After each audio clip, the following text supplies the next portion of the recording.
All right, how's it going? Sorry, how's it going, everybody? It's Nick Atkin here. This is One Championship News.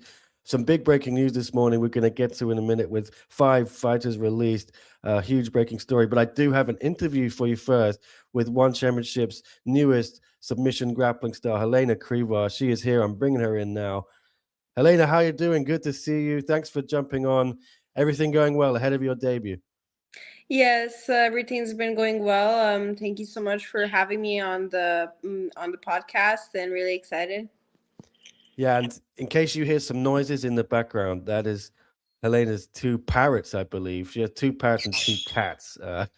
That's pretty fun. How did you decide to get some parrots? Is that something you always wanted? Yeah, so actually, one of the parrots is 22 years old. He's actually, my mom got him even before I was born in Canada. So, yeah, he's right there in the background. um, so, yeah, I've had him like ever since I was born. The other one we kind of adopted a few years ago from our friends because they were moving out of the country. So, we kind of decided to take it in. And yeah, we have two parrots, and it's really fun, like a different kind of pet to have. Did you say 22 years old? I didn't know they lived that long. Yeah, so this one can live up to 50 years old. Oh my, could outlive me if I had one. Jeez. All right. I'm 38 already, but you are much younger and you are making your debut. I believe it's next week. It's creeping up on me, isn't it? One fight Yeah. night, 39, January 24th. How excited are you to finally be making your debut? I know you signed last year. We've been waiting for a while, right? Yeah, so I signed in July, and I'm pretty sure I got the match offer around November. And ever since, like, I've been super excited, like, training hard for it, and just, like, really happy to make my debut in Thailand. Yes, and I'll be speaking to your opponent later this week, Teshia Noelani Alo. What do you make of her? What are you expecting from her next week at Lumpini Stadium in Bangkok? Yeah, I'm sure she's very tough. We had a match like 3 years ago, and it was a pretty close match. And yeah, I'm sure we both improved from 3 years ago up until now. And I know she's really tough, and it's really gonna be a really fun match. I think you came out here to Hong Kong, where I live, not long ago, and I meant to go and see you when I think you went to Tempo Jiu Jitsu, right? I was going to come along, but I may have been in Thailand when it happened. How was that trip? Yeah, it was great. Really enjoyed Hong Kong. It's a really big city. It was a really fun trip, and definitely like I'd love to come back sometime. And talk to me about your lineage, part of the Danaher New Wave team, I believe. Black belt under Danaher is obviously a legend, so many stars. How has that been learning from such a master? Yeah, it's been amazing. Just in December, it was 3 years since I moved to train full time under the team, and it's really like every day I feel improvement in my training. Like we're always experimenting new things. We have a big team, like a lot of people that come in from all over, so it's really good training, and I just feel like I've improved so much ever since I joined. A comment here from Story of the Fight, one of my members. Shout out Story of the Fight, saying I can't stay because I'm at dinner, but shout out to Nick and Helena. Sick addition to one BJJ. Yes, I believe a lot of fans are excited about this one. Do you feel any pressure to kind of become one of the new stars, the face of the grappling division in one championship? Yeah, I really don't feel pressure. I always say like the more people that kind of watch and follow me, it kind of motivates me more, to put a good like performance for the crowd and always like be as entertaining as possible. So like knowing that such a big crowd is watching, it just like motivates me to be like even more interesting. Yeah, and bantamweight, I believe, is a new, excuse me, a new division for one grappling on the women's side. Um, are you hoping, if all goes well with this fight, to maybe get a title created for this division? And is there anyone you could think of that you would like to fight, or are you just laser focused right now on the debut? Yeah, definitely focus on the debut, but in the future, I would love to like go for a title at one. No one in particular to have a match against, but like anyone in the division, I think it would be really nice for that division to have a belt as well. Dark side here in the chat, another of my members, what's up, saying Helena's going to crush whoever they put in front of her. Do you feel that way? Do you feel you're superior to everyone, or you're a bit more humble than that, and you don't believe such things are the right way to think going into a matchup? Yeah, I do feel very confident in myself. Like, I know that I'm very good at jiu-jitsu and I have confidence in my techniques. But like, I'll always stay humble and never underestimate my opponents. They each have like their own abilities and everything.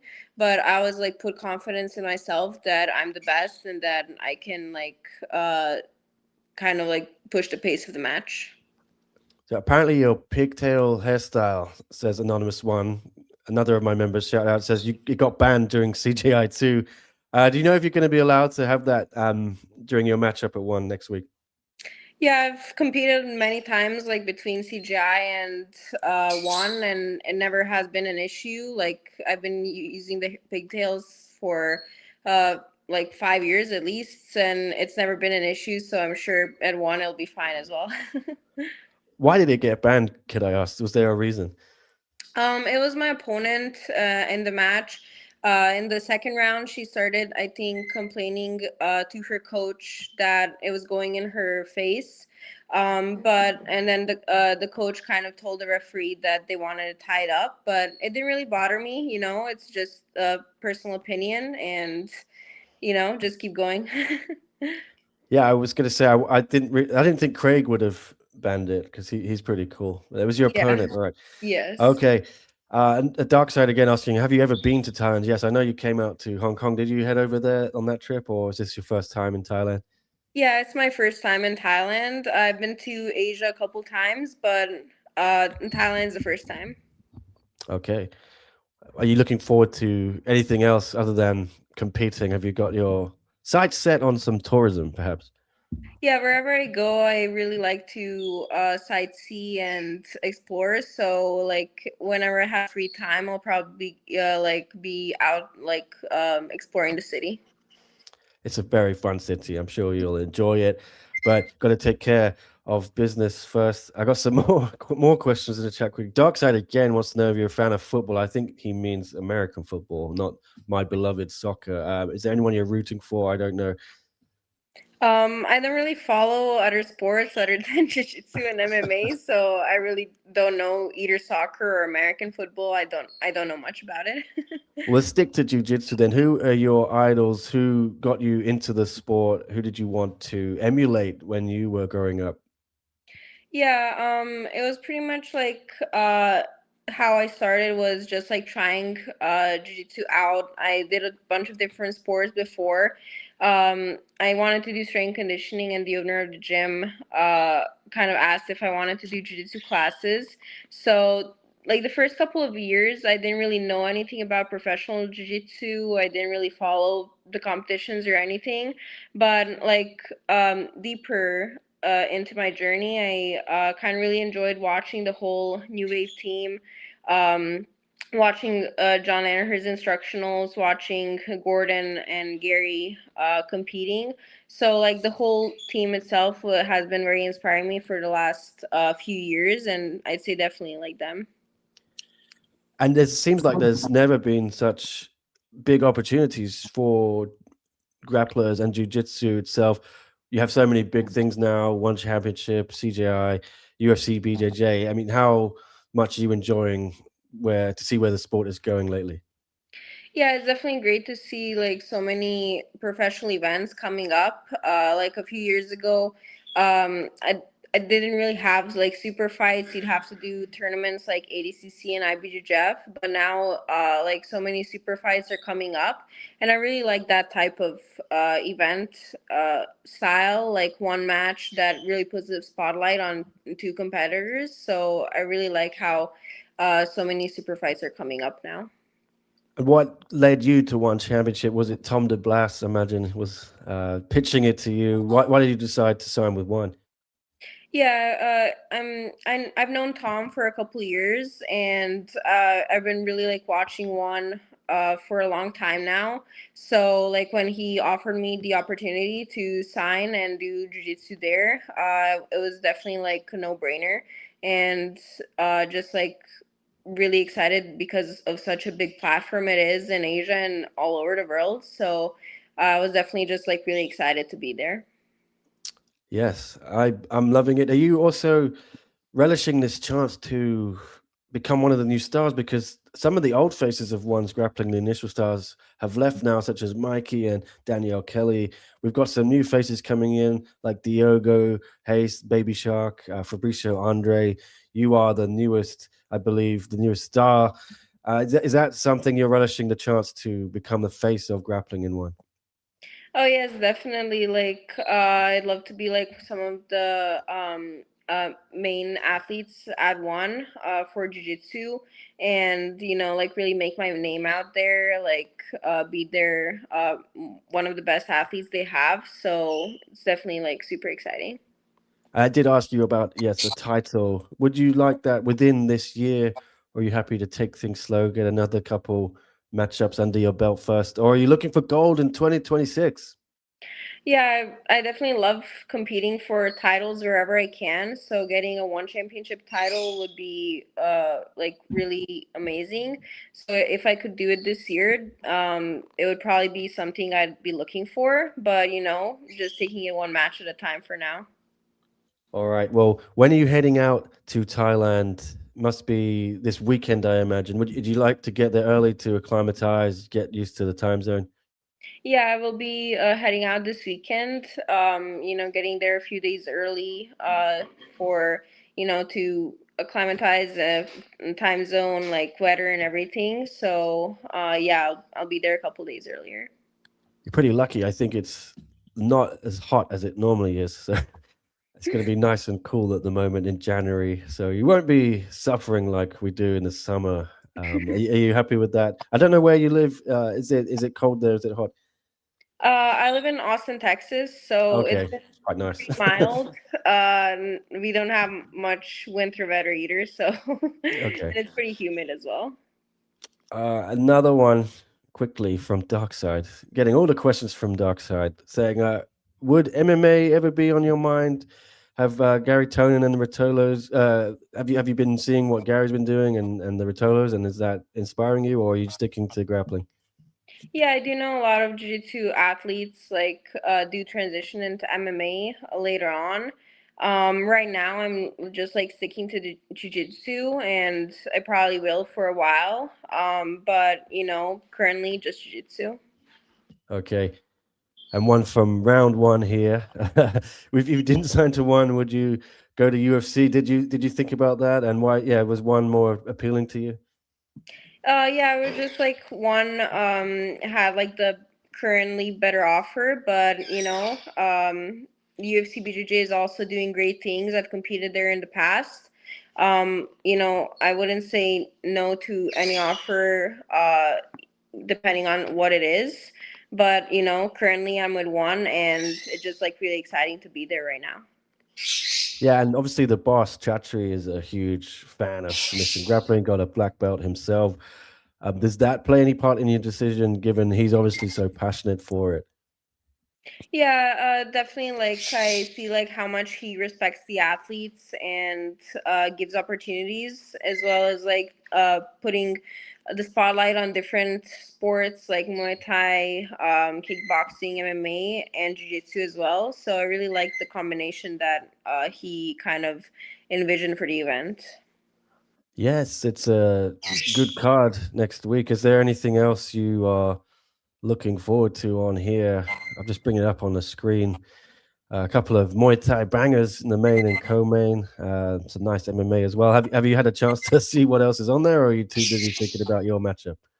I didn't particularly like see or know any of the other athletes, but if I have time, probably after my match, I'm gonna stay and watch, or watch a replay when I get back home. Definitely. Okay, well, I'm sure we'll catch up with you in Bangkok. The only other thing normally is the weigh-ins, the hydration test. Have you been preparing for this? Because it tends to catch a lot of first timers out. Have you made some special plans for that? Are you ready for the hydration test? Yeah, so I usually don't cut too much weight. Like with water, I normally just cut like 2 or 3 pounds. But with this, like just like a little extra diet to make sure that I'm not having to cut water, and took some advice from some people who have done it in the past. It's definitely my first time doing something like that. It's usually just weigh-ins, but I'm sure like I'll figure it out and I'll be fine. All right, yeah. Well, we'll see you there. I'll be touching down on Thursday for those weigh-ins, I believe.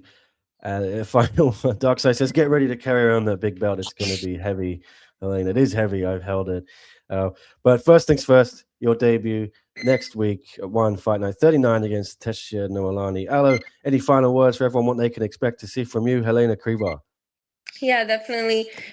Super exciting match. I'll be attacking the whole time and getting a submission to hopefully get a win and one. All right, thanks for speaking to us. And yes, catch you next week in Thailand. All the best, Helena Crevar. Thank you. Thank you. All right, that was Helena Crevar. And yes, I'm excited to see her debut in one. And thanks everyone for tuning in to the show. If you missed it at the beginning, you missed it yesterday. I did try to interview her yesterday, but I got my day wrong, my timing wrong. It's today, so we got that one done. But between that and this, some big news happened this morning where I've just published on social media just before we were going live with Helena. So it's a busy morning. I'll try to bring it up on screen here, but some huge news, yes, some big breaking news. One championship was released. 5 fighters, including Dennis Puric, Anissa Meksen, and Dmitry Menshikov. The other two are Tagir Kalilov and Nicholas Vina. So big breaking news this morning. If you missed it, it is always sad to see when fighters are released, especially having got to know them over the last 5, 6 years or whatever. It's tough for me to even break the news. Yeah, but there it is. They have all been told by one this morning that they. Kalilov, in his case, one opted not to resign him, but the other four, I am told, or I understand, yes, that they were released by one, and the organization wished them well in their future endeavors and indicated that should they rebuild momentum elsewhere, a return to one championship remains possible. The full story will be coming to Bangkok Post News soon, I believe. It might be up now. Let me just check. It is not. But when it does, I will bring that up on screen if it comes up during the show and we can discuss it more there. But here are the pictures you can see of the fighters. Their official roster pages have been updated on the One Championship website. There it is. Dennis Porch released, Anissa Meksen released, Dmitry Menshikov released, Tugir Kalilov released, and also Nicholas Vina. So yes, big news this morning. Let's get into it, guys. But yes, some noises out here. Sorry if you can hear any banging around downstairs. Right. Yes, Kalilov is surprising. Why was he released? So Kalilov was his contract was up, I believe, and one, from what I understand, one championship decided not to renew it. So it's technically a release, but he's out of contract. So yeah, it's still a surprise. From what I understand, he was in talks for another fight, but it's not happened apparently. So there you go, a surprise one there. Puric is a good dude, says Dark Side, but was getting old. He stretched his career a lot longer than it should have gone. Still would think they could have still used him. Anonymous one says they severely mismanaged Anissa Meksen and wasted so much of her time. Dark Side saying Meksen couldn't beat Petjija and had a last shot against Buntan. Her time has come and gone, unfortunately. Definitely should have gotten more fights there. Well, yeah, let's get into it. So my article has not gone up yet, but I can read some of it to you. Here, One Championship has released 5 athletes from its roster, including Denis Puric, former title challengers Anissa Meksen and Dmitry Menshikov. Lightweight MMA fighter Nicholas Vino was also cut, while one opted not to resign. Flyweight Muay Thai star Tagir Khalilov. The Bangkok Post understands the organization wished the fighters well in their future endeavors and indicated that should they rebuild momentum elsewhere, return to one as possible. With roster spots at a premium, officials have increasingly opted to part ways with athletes following sustained losing records or stalled trajectories, allowing fighters to gain experience and opportunities outside the promotion. So, yeah, the door isn't closed, but I think from all the roster cuts over the last year or whatever it is, I don't think any have come back yet. So it doesn't seem too likely we'll see some of them again. Maybe. So I'm just playing with my mic here. Not a euphemism, right? I'm trying to find the volume. There it is. Is my mic okay? Let me know. Oh, there it is. It's off. Is the mic okay? Let me know. I've turned it off again.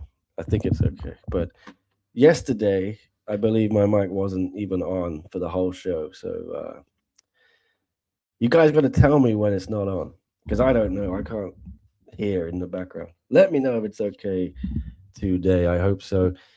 But yes, it was a crazy, crazy morning with all this news. So let's get into more of it. Porridge for me, that is a surprising one. I'll just say what I wrote here, though.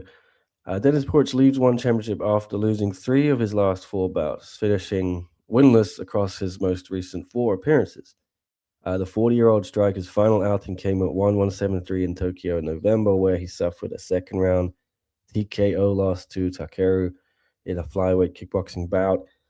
That defeat followed a difficult run that included a first-round stoppage loss to Jiao Suyai and a third-round TKO by Elias Mahmoudi, which was later overturned, obviously, to a no contest when Mahmoudi tested positive for a banned substance and received 6-month suspension.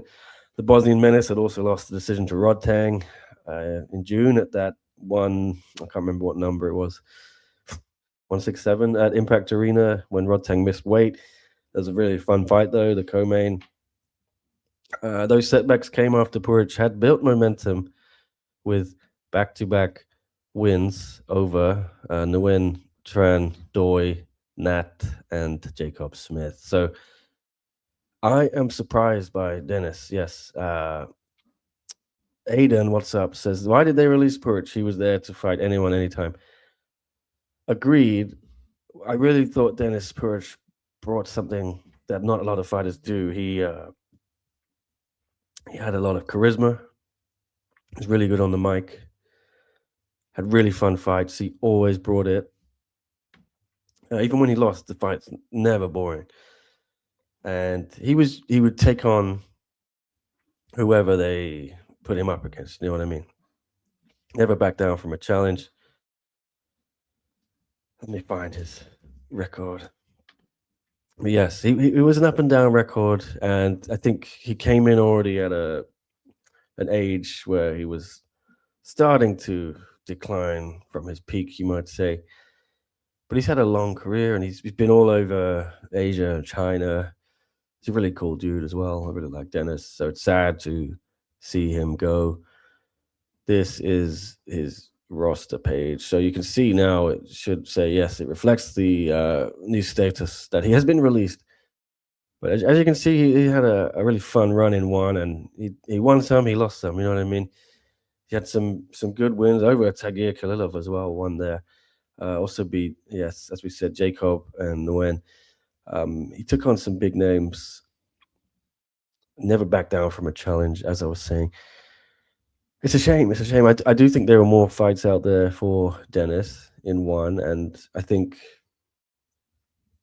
he did lose essentially 4 in a row there, yes, but they're all, I would class them all as killers. Rod Tang is Rod Tang. He's a champion, essentially a champion. Zhao Suyai, he was a top 5 flyweight guy. Mahmoudi as well.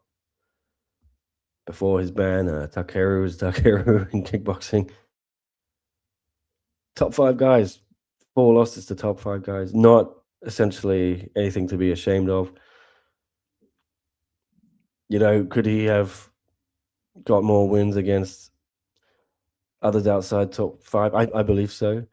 But it's kind of his Achilles heel. I think Dennis wanted these matchups against the best because he saw himself as one of the best, and he wanted to push for a title shot. He was saying, if I beat Takeru, I want to fight Superlek for the flyweight kickboxing belt, or if Superlek won't do it and he vacates the belt, me and Rodtang can do it for the interim or whatever, or the vacant belt.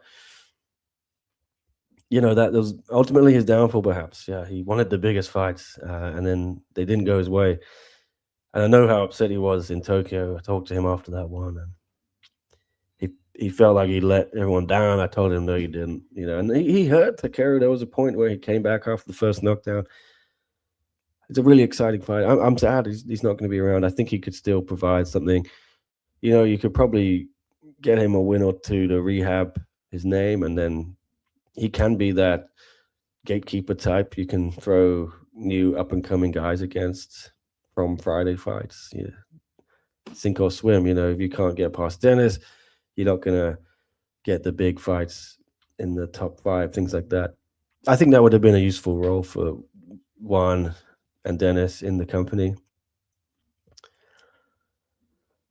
Anonymous says they probably released him when they realized he had no interest fighting Johan Ghazali. So that is the interesting one for me.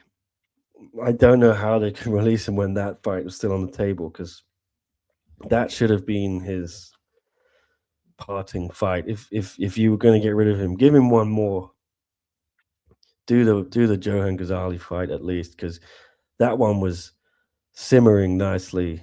I don't know why they've left money on the table there. For me, that's in Malaysia. You could probably co-main in an arena with that fight if you had Alif in the main against Prajanchai for the strawweight Muay Thai belt.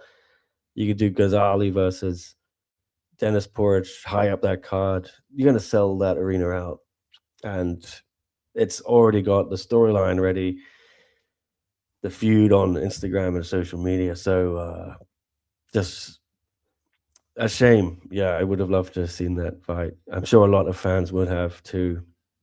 Maybe Dennis said he didn't want to do it, as Anonymous suggests here. Maybe I don't know.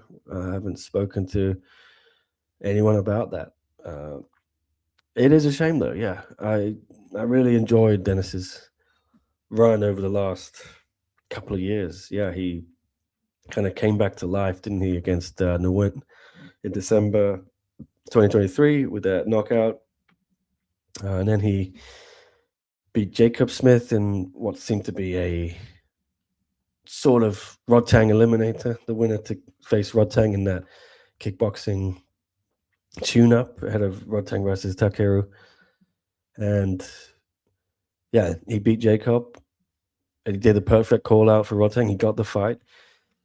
And that was a big moment for him. Yeah, it was a huge event. I think he won over a lot of people then, the way he brought it to Rodtang, and he accepted the fight, even though Rodtang missed weight pretty badly. And he put on a show for the people, and he gained a lot of fans, I think, after that in Thailand. And Rodtang and him became buddies after that. They were playing football. He hung out with Rodtang the whole week after, and he changed his mind about Rodtang. Before the fight, he hated Rodtang. He said he was unprofessional, this and that. Afterwards, he said he's a sweetheart. So, yeah, that's a shame. It's a shame.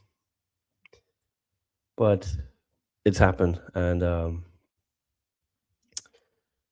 Let me know your thoughts on that. Emmanuel, James here with their reaction to all this, saying Menshikov was a bad release and a threat to the lightweight division. He only suffered his second loss in Muay Thai against the current champ, the immortal Regunersal. Meksen is good, but as long as Petjija is in one, female 115 pounds kickboxing fighters had no hope of winning the belt. The fight we still want to see is Alicia Helena Rodriguez versus Petjija. I'm sad for Dennis Puric. The dude was entertaining to watch. Every time he steps in the ring is a banger. It's just the age, one of the factors I see. Just like he said it was a bit. Yeah, I think that's a fair summary of a lot of these releases. Who should we talk about next? I'll give my thoughts on them. So let's go to Meksen, perhaps. Yeah, Anissa Meksen. Let me cue it up on screen for you. I'll find her page on One Championships website. Oh, if you hear a stomach rumbling, that is me. Yes. No time for breakfast this morning. Just a busy day. Right, here it is. Share screen. I'm trying to also do the intermittent fasting thing, but it's only like my third day on it, so you might hear a growl or two. Okay, more seriously, Anissa Meksen released. Yes, there it is. Now, this one again, a little bit of a shock, but also not a shock in some ways. So I'll read what I wrote. I said, Meksen arrived in 2021 as one of the most decorated kickboxers of her generation, making a strong debut with a second-round TKO of Cristina Morales. However, she missed out on ever capturing a One Championship title. The only major belt missing from her resume. After the decision wins in Muay Thai over Marie Rumey and Dan Kong Fa in 2022, she later returned to lose a decision to Petjija for the interim atomweight kickboxing title in 2023. Then suffered another narrow decision loss to Jackie Buntan in 2024 in the inaugural strawweight kickboxing title fight. She closed her one run with a decision win over Kana Morimoto in December 2024. Meksen exits one with a legacy defined as much by missed opportunities as elite ability. So, yes, that essentially sums it up. There are some caveats, of course. You know, she came in, flattened Cristina Morales, and immediately called for Janet Todd. That fight was never made. I don't know why. I thought it should have been made. I don't think Janet defended the belt in 4 years after winning it against Stamp. There is context to that with COVID, and Janet was also fighting Muay Thai. But I think that fight should have been made at some point. And Meksen really wanted it, but maybe she crossed over the line on social media with some of her call outs. Maybe were considered a bit too much. I don't know. It wasn't that bad, but she kept calling Todd a chicken, this and that. I went and interviewed her in Phuket in April, I think, 2022, before the Marie Rumey fight. And then after the fight, I went back to see her again. I was in Phuket at the time because I couldn't get back to Hong Kong. I was stranded, but much worse places to be stranded than Phuket. But I interviewed her a couple of times and could sense the frustration from her and her coach and I think husband at the time, Benoit. They were calling out for Janet Todd constantly. Didn't happen. Got frustrated. Got more frustrated. Then eventually she got the mixed rules fight with Stamp Vertex for January 2023, and I think it was MMA and kickboxing. I was really excited to see this fight. Then we got to fight week, and suddenly, Meksen, I saw her in the lobby and Benoit, and they just left. This was on a Wednesday before the press conference, so I thought they were going to the press conference, and then get to the press conference, they're not there. Well, she doesn't turn up, and there's this empty seat, I think, with her name, if I'm correct.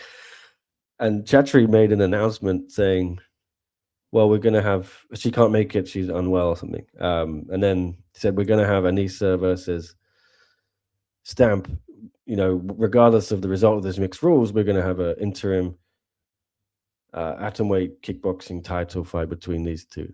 And though it wasn't Janet Todd, but it was going to be her against Stamp, I think, for the interim atomweight belt, which, it's a nice compromise.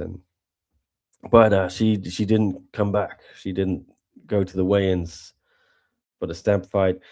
Then later, some things started coming out. Stamp's team said they heard she was 3 kilograms overweight, so she was going to miss.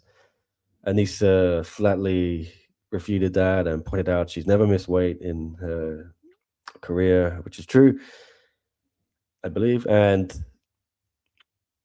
yeah, there was just some behind the scenes things, and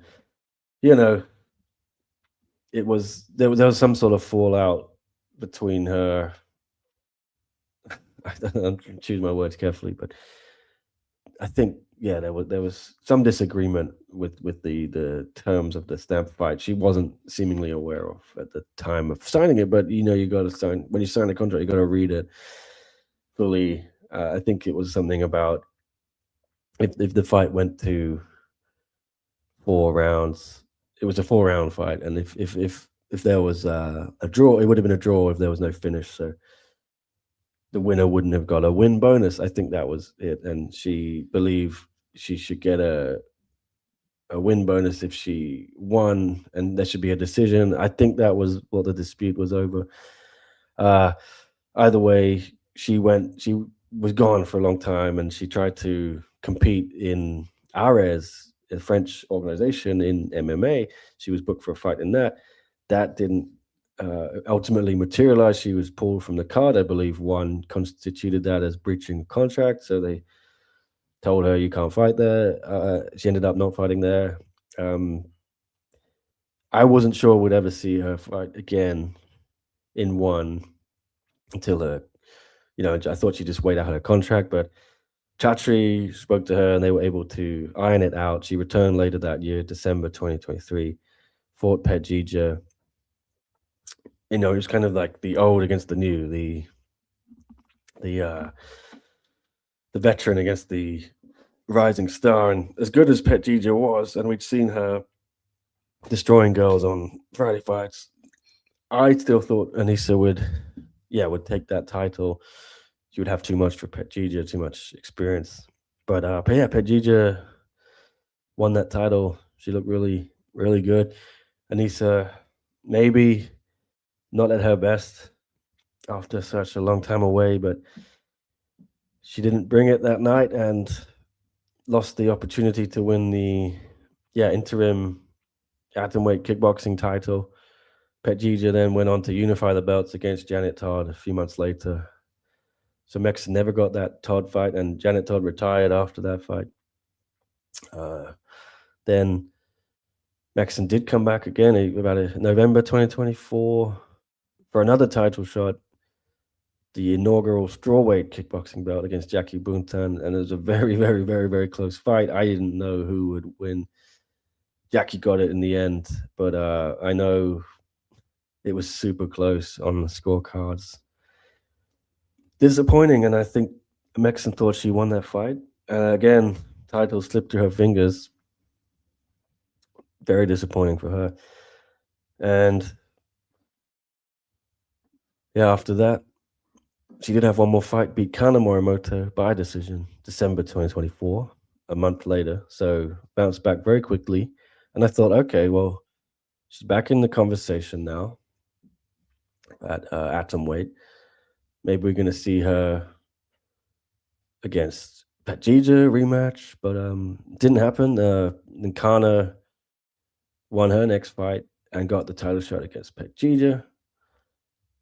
I thought, okay, well, maybe Meksen against the winner, or she might want to try and win the strawweight belt again, or go into Muay Thai. She can do all 4 in both divisions, Muay Thai and kickboxing, atomweight and strawweight. But she never came back, and I think maybe by then I don't know what's going on. It seems like there was frustration from her, but ultimately, she missed out on a belt in one championship, and that is ultimately the legacy of Anissa's run in one championship will be missed opportunities, perhaps. So that's it. Let me see what you guys all think. Anonymous saying they tried to set her up for a loss with that mixed rules fight. She would have dominated Stamp under Muay Thai or kickboxing rules. Well, I remember at the time after she beat Dan Kong Fa, it was in Singapore, November 2023, I believe, something like that, or October. I asked her backstage, I think during the interview, I'm saying, are you're not worried about the MMA side of things? Because they'd already announced this fight, and she laughed and said, don't you worry, I'm paraphrasing, she said, don't you worry, I've been preparing for MMA for a long time.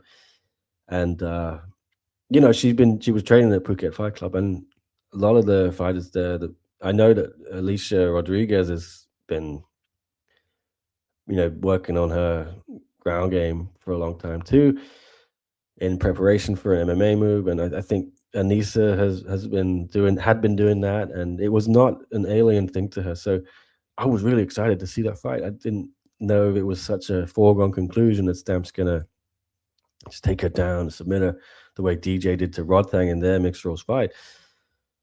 I think Anissa had some chops in terms of takedown defense, which would have made it interesting. But we'll never know. We'll never know. Really sad that fight didn't happen. Anonymous again says, I think Anissa would have beaten Pet GJ if she hadn't been shelved for 2 years. Yeah, you have to factor in the inactivity a little bit there. I think the last fight was the Dan Kong Fa fight. So she had a year between fights, essentially.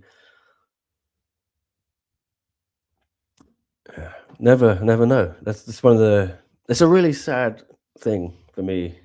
Again, I'm sad over Dennis. I'm sad over Anissa because I feel like it's just missed opportunities on both sides, which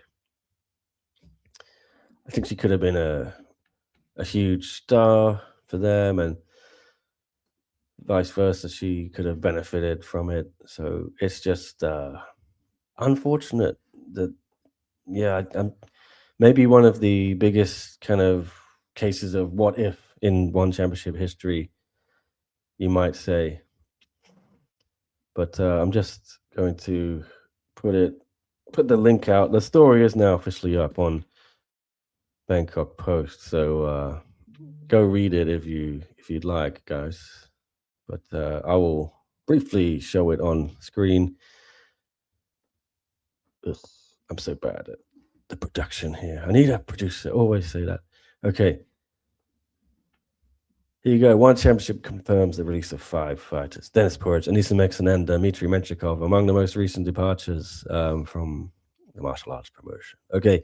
It is live on the Bangkok Post website. I'm just going to put it on my socials so you guys can all read it. But please do go check out that story and all my other stories at bangkokpost.com/sports/1-championship. Very catchy URL. But that link is in my bio. Do not worry, guys. I got you covered. Just head up to my Instagram page, my Twitter page, whatever. The link is there, Facebook. I am just putting this on my page now, on my story. Bear with me. So give me your thoughts on all these releases. If you're just joining us, please, let me know what you think about these 5 big releases from one championship. Dennis Puric, Anissa Meksen, Dmitry Menshikov, and Nicholas Vigna, and where's that? Okay. Technical difficulties here. Okay. Nicholas Vigna, Tagir Khalilov. Yes, some big breaking news today. That is up now. Okay, back to the business. That's my thoughts on Dennis and Anissa. We're going to get into Dmitry Menshikov here.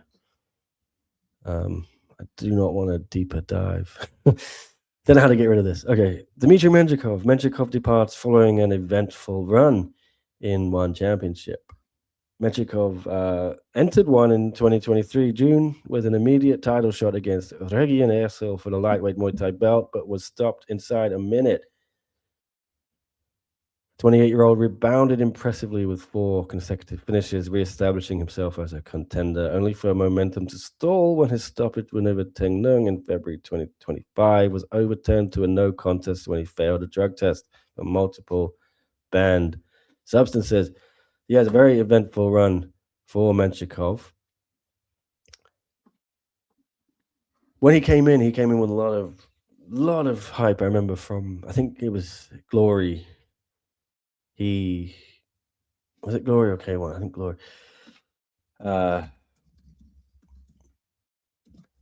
Yes.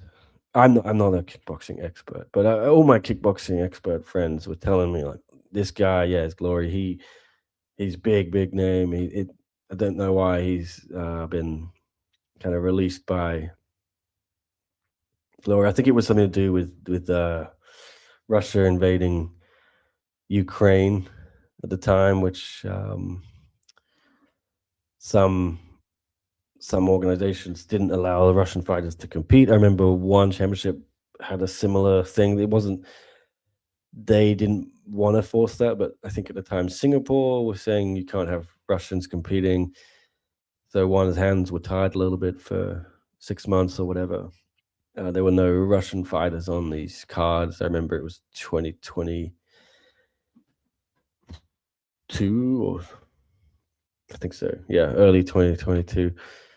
So he came to one and had a lot of hype. And then it was Muay Thai, which not kickboxing, very different sport. But still, I took one look at him in the pre-fight interview I did, and I thought, oh, this guy's a beast. You can see the bulging biceps, just absolutely stacked.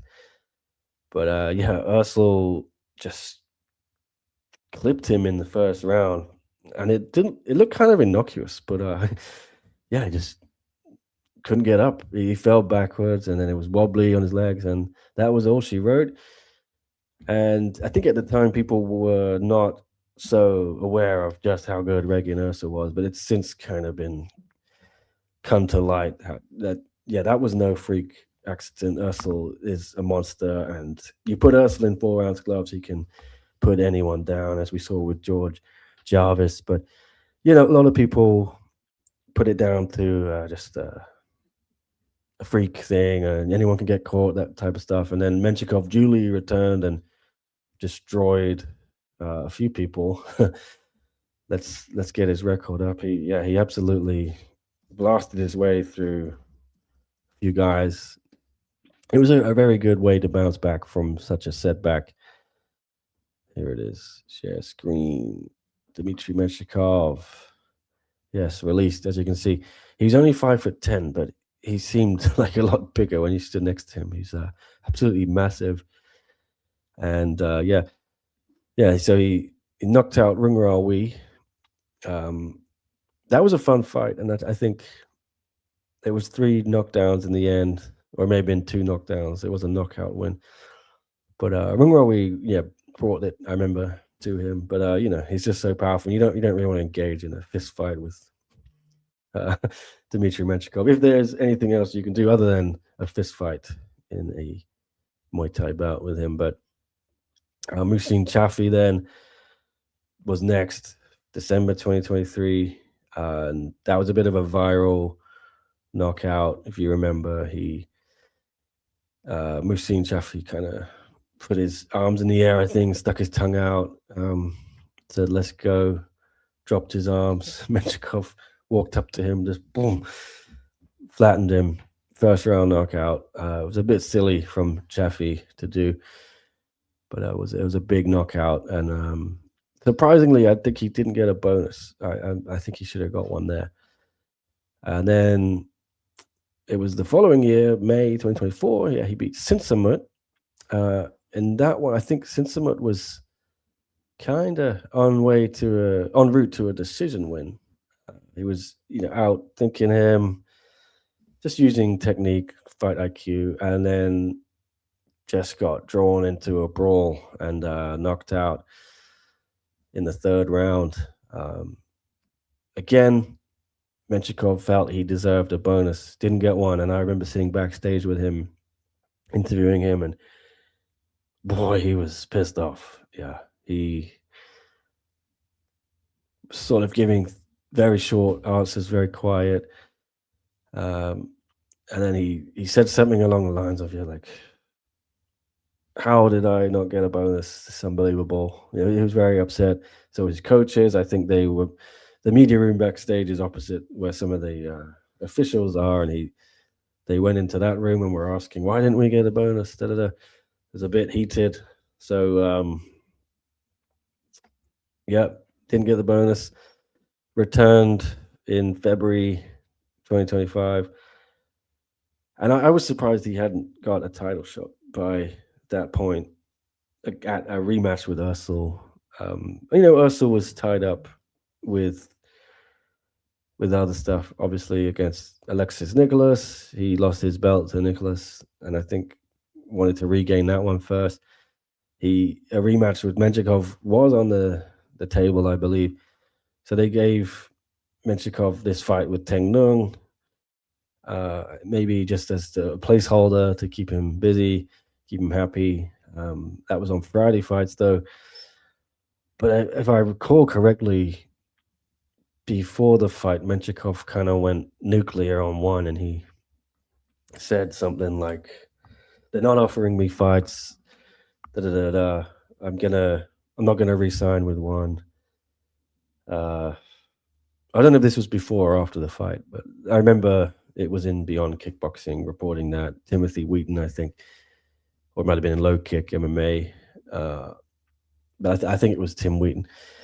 Yeah, saying there was a dispute between Menshikov and one either before or after this Teng Nung fight, and he started threatening legal action and things like that, and then it was all moot because then he failed a drug test after this fight, so he got I believe a 6-month suspension. I reported that news at the time. I think it was 6 months. It may have been longer, but I guess that deal would have been up. But then, after the ban, he said, "Yeah, we're not gonna fight again in one. We're gonna sue him or whatever."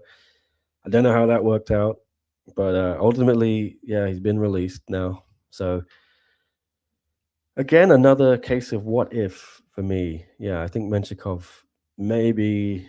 I would have liked to have seen a rematch with him and Ursel for the Muay Thai belt, or even kickboxing. We never really got to see him in kickboxing, did we? Which was his thing ultimately. It was Muay Thai they had him in. But I would have liked to see him try the kickboxing side of things and maybe challenge Ursel there. Obviously, Ursel got tied up with Nicholas in the trilogy, but now Ursel needs opponents. He's beaten George Jarvis.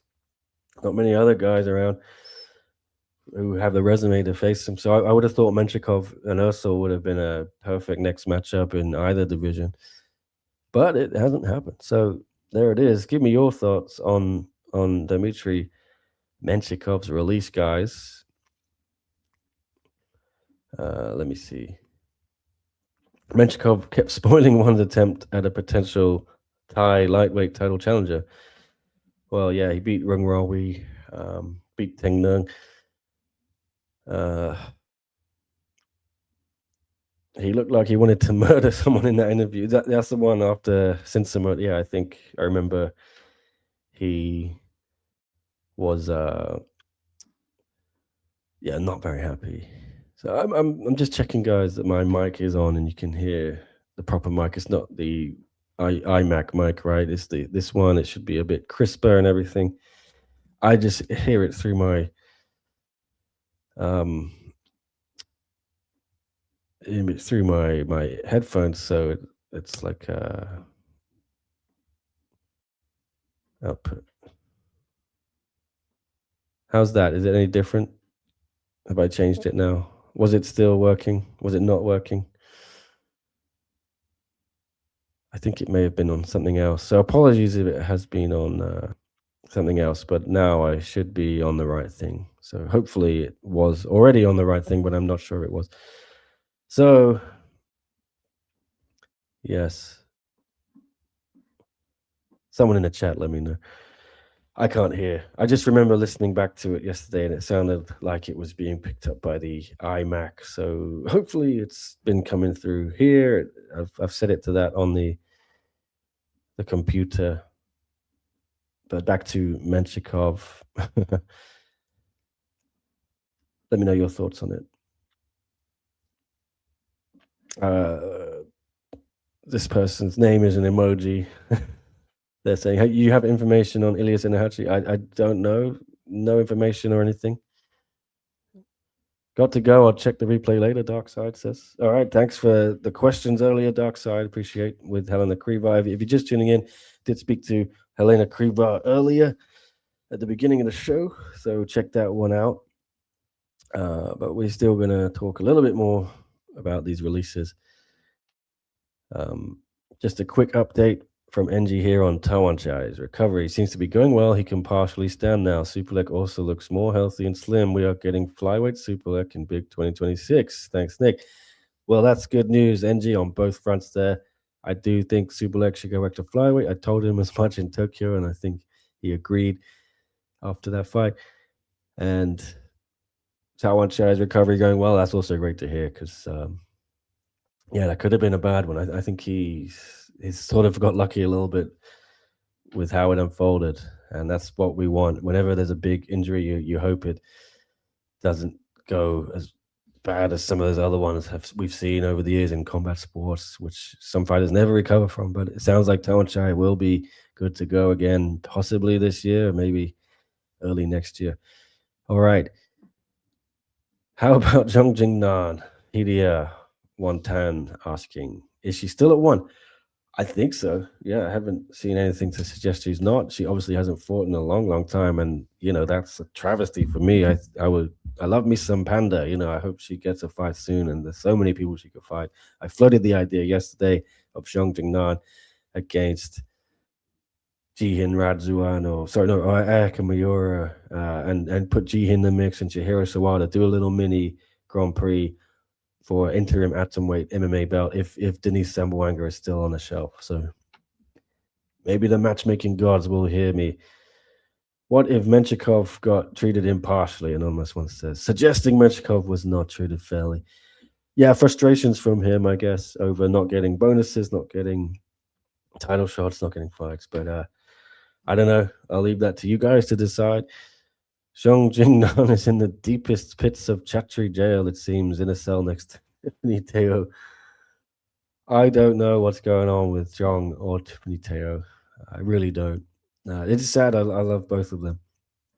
Okay, back to the releases. Yes. Thanks for joining, everyone. If you haven't already, please like the video. Please subscribe. If you missed it yesterday, we had a little celebration of 100,000 subscribers on YouTube, and going strong. We're already on the way to 105,000, I think. So obviously it hit 100 last month, but I only just got this plaque yesterday. You can see it there on the shelf, whatever you want to call this thing, next to the one gloves. A few other bits of memorabilia there. So yeah, I am in the midst of, again, still putting up all the posters. I've got a big cardboard box right next to me at my feet here, all my posters and things. Shout out Chris Penang. He gave me a lot of these cardboard posters from some of the events, which will be filling the walls here very soon. I was going to do it today, but it was a busy, busy morning. So hopefully before tomorrow. If you haven't heard, I'll be back tomorrow. I'll be back Thursday, and I'll be back Friday. It's going to be podcast galore, guys. You are lucky. 2026, going to be a big year here on the channel. Going to be doing a lot more podcasts for you, hopefully Monday to Friday, every morning, Asia time, every evening, US time, the day before. So I guess Sunday night to Thursday night for you guys on that side of the pond, as we say. So hopefully you enjoy it. We'll see how long that lasts, whether I get really tired of doing them every day, but I enjoy it. It's always fun. Back to the chat, though. Dinner is done. I'm here now, boys. Good to hear. Story of the fight. Another my member shout out. Yeah, if you really want to help the channel, become a member. Like Story of the Fight, like Anonymous, like Dark Side. Bunch of the boys are here. Really appreciate it. Really helps me out. Covering costs, paying my contributors, getting around and about at events. Okay. Hope the interview went well. It did. Yeah, it was fun. I like Helena. She's cool. The first time I've spoken to her, so I look forward to her match. Soldich or Noiri News says Uskyon want. No, I haven't heard anything. I would love to see both of them fight. I imagine Soldich is probably going to fight in April at this one of those numbered events. Noiri too, probably the Tokyo one.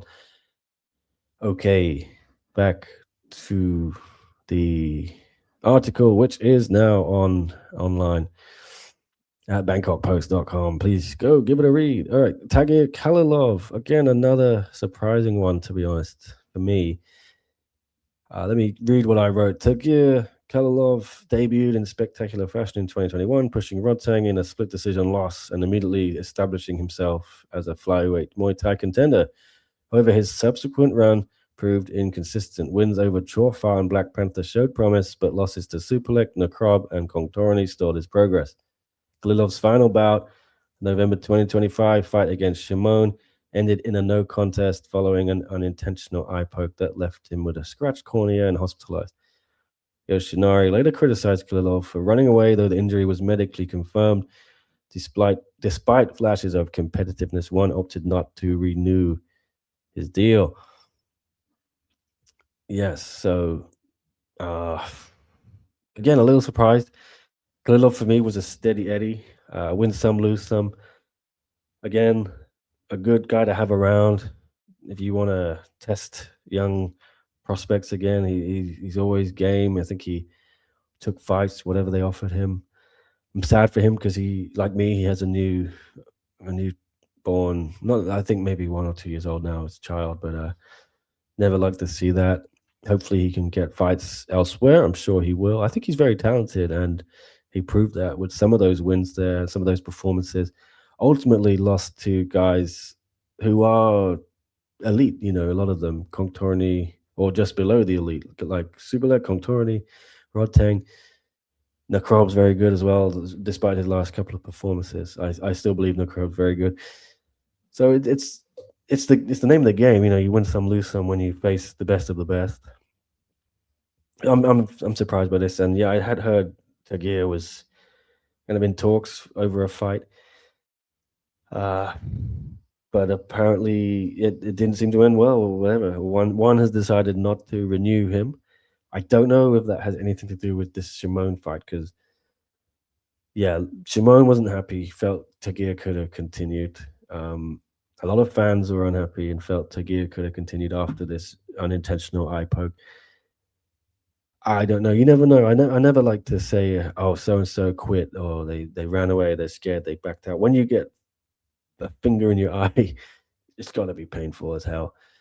And you know, he posted the medical record after that, and he was diagnosed with I think a scratched cornea or an abrasion. So I don't think it's made up, and I don't think we should ever force a fighter to continue when they can't see properly. You know, everyone's getting on Tom Aspinall's case, but it's ridiculous. Yeah, especially against a guy like Shimon. So I felt the criticism was unfair of him there, but maybe that played a part in it, and I'm just speculating here. Maybe they thought, oh, he's not willing to die in the ring and die on his sword and go out fighting. I'm not sure. I doubt that would be part of one's position on it, but some fans certainly felt that way. Let me know what you think. Story of the fight says to gear the definition of any time, any place, dependable guy on the roster, and usually has great fights, win or lose. End of an era, to be honest. Yeah, I'm sad. I think that's a good summary of it. Story of the fight. How can you cut the guy who was willing to welcome Superlek back to Muay Thai and got carved up for his troubles? NG says, yeah. That was, yeah, I think 2023, May or June or something. And he stepped up, you know, because Supalek, I think that fight was hastily put together as a replacement main event. Something fell through. I remember that month, and that was the headliner. So again, he stepped up on short notice, fought the guy, Supalek, who was killing everyone at that point. I think Supalek had just gone on a run or was in the midst of a run. He beat Nabil not long after that. So yeah, you can't take anything away from Tagir. I think he's not the type of guy to look for the easy way out. Story to fight says, I agree. Dude has been in dogfights and kept throwing. I agree. Sad one again. NG says, anything you know about the random money one got out of nowhere? Chattery is the goat. Oh no! Sorry, just stretching. It's been an hour already. I'll try and wrap things up. The next 25 minutes or so. Yeah, I don't know much about this money. I saw it was reported by John Nash, I think, that they'd initially reported they raised 68 million or something. Then he realized he'd made an error and it was actually 6.8 million. So it's not that significant an amount. I don't know where it came from or what it's going to mean for anything. Sorry, NG. But money's money is good if it helps in some ways. Yeah, I'm more interested in one just raising their own funds and putting on products that people pay for tickets and pay-per-views and subscriptions, what have you, and making revenue that way. I think that's the way forward for them. And it sounds like that is happening more and more. And this year, I know there's some big news coming, which people are going to like. So, choose my words again, but it's going to be a big year if you're a one fan for sure. It's going to be a lot of events, 72 events officially reported by good old Bear Fraser, One Championship, head of editorial marketing. I think he runs PR as well now. Bear is a man of many talents. So, yeah, look forward to that. I think they're going to make more money than they ever have in 2026. So that's good. And I think that's the way forward for them. Make money from a hot product. All right. Yes, turned out not to be 61 million as originally reported. That was it. Yeah, something like 6.1 million. Okay, there's a couple more releases I'll just give my thoughts on. Bangkok Post. Back to the Bangkok Post. Yes, please check out the article if you like reading. I know not many people like to read anymore. But there it is. Nicolas Viña. Argentina's Viña exits after losing all 3 of his one championship bouts. Yes, I love this guy, but he went 0-3 in 2025. Debuted in Qatar against lightweight grappling champ Cade Rutolo. No biggie, right? First round submission loss. But to give him his credit, there was some fun scrambles there, and he survived a lot longer on the ground than anyone else has in MMA with Cade Rutolo for sure. He was later stopped by Jabir Jabrailov. I think that was a TKO in the first round. And, Jabrailov, I think, missed weight for that one, and he subsequently tried to go up to welterweight, but then got injured before his fight with Issy Fitikefu. So, yeah, maybe he was a bit bigger than Viña. And then Shozo Isojima also, I think, got a rear naked choke or a TKO against him later in the year. So, yeah, it was three losses, 3 finishes. And, as the article states, when you get a sustained losing streak or whatever, you are in danger of being cut by one. So, yeah, Viña's gone. I don't think anyone can really argue with that one or call it unfair or a disappointment. Obviously disappointing for Nicolas Viña. He's a nice guy and maybe got matched up with a couple of monsters there at the beginning. But, yeah, I think the Shozo Isojima fight was probably sink or swim for him. Maybe could have given him one more to see where he was at, but he might be better off going somewhere else. But the sad thing is, I think his age is 35. Maybe he's not going to be coming back to one. Might be it for him on that stage. But there you go. And then that's it. We've done them all. Okay. So yeah, please go read the article, guys. Yeah, it's up there now on Bangkok Post. So it has been a busy morning, and I appreciate you all watching. I thought we were gonna have another 20 minutes or so. I don't really know what else to talk about, so I'm gonna leave it to you guys. If you have any chat, you have. I don't think there's any other news to talk about. We had the Helena Crevar interview, and then this. So I may love you and leave you, but I will be back tomorrow with who have I got tomorrow? Let me check the phone. What is it today? Tuesday? Yeah. All right. Chase Mann, yeah, tomorrow, 10 a.m. again, Hong Kong time, morning. So be Tuesday night in America. You'll have to figure out if you're somewhere else in the world. Yeah, Chase Mann, who's also going to make his debut on that one fight night 39 card like Helena Crevar. Chase Mann against EC Fidikefu, welterweight MMA. And then I got Thursday, Natalie Salcedo, also on that card against Chihiro Sawada, atomweight MMA. And Friday, we got Talisha Noelani Alo, who's going to grapple against Helena. So 5 interviews for you guys, or 4 for you guys this week, you lucky people. And then you may even get a second show on Friday from me, because it is, of course, one Friday Fights 138. The Friday Fights are back at Lumpini Stadium this week with not just 12 bouts, but a whopping 14, starting at 6:30 local time. Maybe we can talk about that briefly, because I didn't maybe fully cover it on the show yesterday, but I wrote a story about it after I got off the air here. So here it is. Let's just check out our Bangkok Post again. Ugh.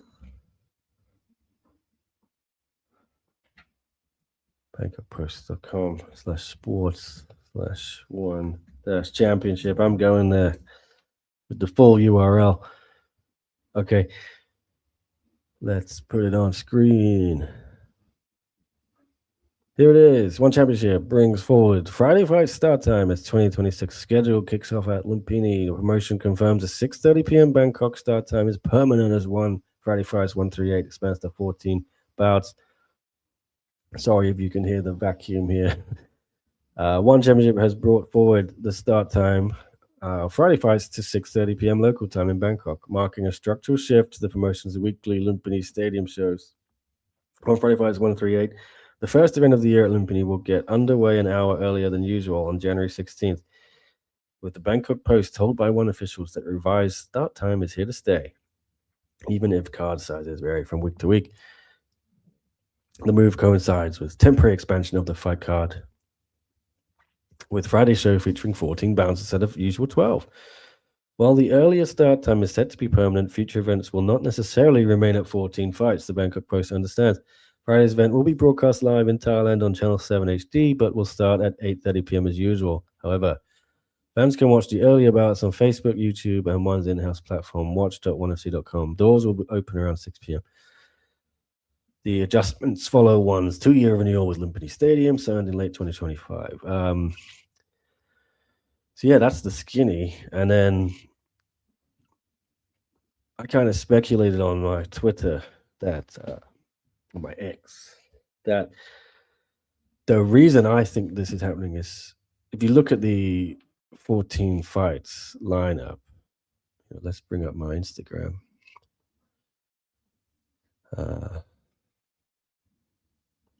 You may notice straight off the bat, there are 4 kickboxing fights. Normally you might get 2, right? 2 MMA still, but 4 kickboxing fights. And they all have a Japanese fighter in them. So what I'm thinking is this is maybe a part of a further push into Japan. And obviously, Japan is 2 hours ahead of Thailand time zone wise. So maybe it's starting earlier to get the Japanese fighters onto a bit more of a friendly time zone for one. UNext. One and UNext have a very good relationship. I understand. One Championship very, very happy with UNext as a partner, I was told last time in Tokyo. So they have a very good relationship, and maybe this is a further expansion of it. And there could be, who knows what's going to happen in 2026, but it's a good sign if you're a fan of One Championship in Japan and you love your kickboxing, because, yeah, you're going to have more of it on Friday fights, it seems, at least for now. And so, yeah, I believe this is just done with Japan in mind, because, yeah, the show in Japan will now start at 8:30 p.m. and you've got a kickboxing fight to kick things off with a Japanese fighter in it. Then you got an MMA fight. Then you got two more kickboxing fights with a Japanese fighter in it, and another MMA. Then another kickboxing fight with a Japanese fighter in it. So that's probably a nice little run of 2 hours of Japanese kickboxing there. Essentially, 4 out of 6 fights for you to watch if you're in Japan from 8:30 till 10:30. Nice prime time slot there on a Friday night. That's what I believe is behind this. I haven't had that confirmed to me or anything from one. That's just my speculation. So I think that's the reason this has happened. Okay, let me get some comments here quickly. The BJJ challengers on contract or someone else? I don't know, actually. Story of the fight. I do not know.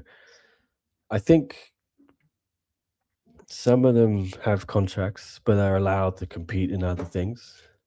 Some of them are probably one-offs, the randomers who face the big names.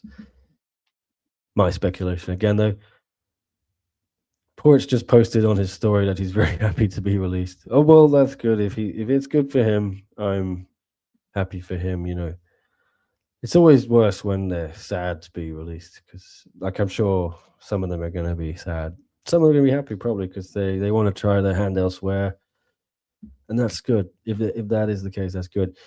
Any news or rumblings about Terada? No, only God forgives, but probably sounds like, yeah, he may be the next big jumper to one championship. Story of the fight says Isaac Michel got choked by Ty and had a match with Lowe that got cancelled. Not sure if he's still on the roster, but they probably want to cut him with the recent news. Yes, well, don't know how much I can say about it, but I did ask about Isaac Michel, and I was told he is not with one anyway. So whatever he did would have been one-off contract. I know, yeah, he did fight Ty. Yeah, he's not even on one's website anymore, so you can't find him. Probably a good move, because if you've been following the news, I don't know what I can say, but it's been reported and alleged in media that he is wanted in Texas, is it? Or something. I think Texas. For alleged, I believe, sexual assault, or maybe multiple sexual assaults. So no idea. I'm not going to speculate. But yeah, it's getting serious out there, and I believe he's wanted in America, but it's not in America. He may have returned. It's been reported elsewhere to Australia, or I think, or New Zealand. But yeah, I'll leave it at there. I don't want to get too deep into it. So that's it. You got to bookmark it. They bring up post URL. I mean, everybody could have bookmark it. Yeah. Please bookmark it, guys. Please visit. Normally, there's something new up there almost every day. That's the plan. That's the aim. So I try to give you your fix of one news in written form every day when I can. It's a bit difficult every day, but that's the intention. Do you think the higher number of MMA cards on Friday fights are going to stick? I think it could be a good thing to promote it more, build up the MMA rosters more. Absolutely, NG. I hope it does. I think, there's only so much Muay Thai you can watch in one day. And I think 2 MMA bouts is a good number, and 4 kickboxing bouts is cool. I think the crowd can get into the kickboxing a bit more easily than the MMA. It seems like they've stopped trying to push grappling on there, which is probably a good thing. I don't think it fits with the vibe of Friday fights. Lumpini is still okay on the fight nights, but a numbered shows is best on there, I think. Oops. Just hit the mic. Okay, so yeah, that's about it, guys. I haven't got much else to say. Other than that, but I'm gonna be back, yeah, as I said, tomorrow and Thursday and Friday. It's gonna be a busy week. So yeah, but to summarize, if you're just tuning in, 5 big releases in one championship. Well, I'd say 3 of them are pretty big. One of them is kind of to be expected, and another is a bit of a shock still, Tagir Khililov. But yeah, big releases. Dennis Puric, Anissa Meksen, Dmitry Menshikov, all gone from one championship. Yeah, it is what it is, you know. People are always, it happens, I think. There's a tendency to hype up these things, but it's just part of the game, right? But it's sad to see, I'm sad to see some of them go. I think potential was not fulfilled in the case of Meksen and Menshikov, and Dennis, I still thought had a lot to offer, and so did Tagir. Yeah, sad to see. But anyway, that's it, guys. I'll love you and leave you. Check back tomorrow, 10 a.m. Hong Kong time. Chase Man will be live on the show, and we'll talk about any other news that drops in between now and then. The only other thing I can think of from yesterday was an announcement that Tholin Wu is going to fight against Warapon next Friday. So 1 Friday fights, 139. They've already started pushing that card. I forgot to mention this earlier, but here it is. Yes, Tholin Wu against Warapon. Probably the main event. I think that should be a fun one.